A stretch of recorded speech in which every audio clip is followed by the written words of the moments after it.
Doutor, o Pedro Duran também tem pergunta para o senhor. Por favor, Pedro.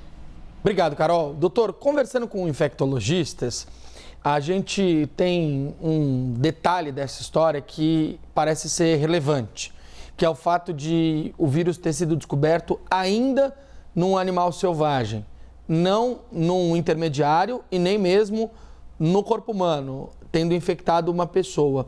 De que forma que a ciência, a medicina tem que reagir agora a essa notícia? É preciso intensificar estudos, já desenvolver vacina, fazer aquela corrida para tentar evitar ao máximo que a gente seja mais uma vez pegos de surpresa? Ou ainda é momento para ter cautela nesse caso?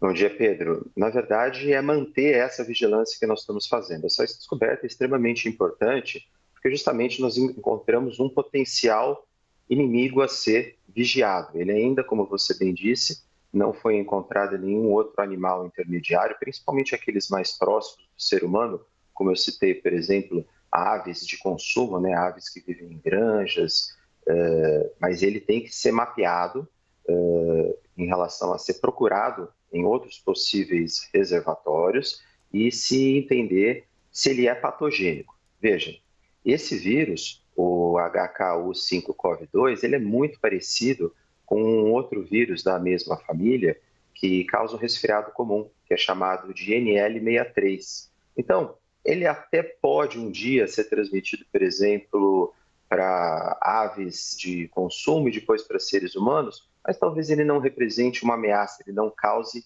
a síndrome respiratória aguda grave, que é o nome que, por exemplo, teve os dois vírus que nós tivemos maiores epidemias, principalmente o SARS-CoV-2, né? Então, ser transmitido para seres humanos não necessariamente significa que vai ser uma doença muito grave.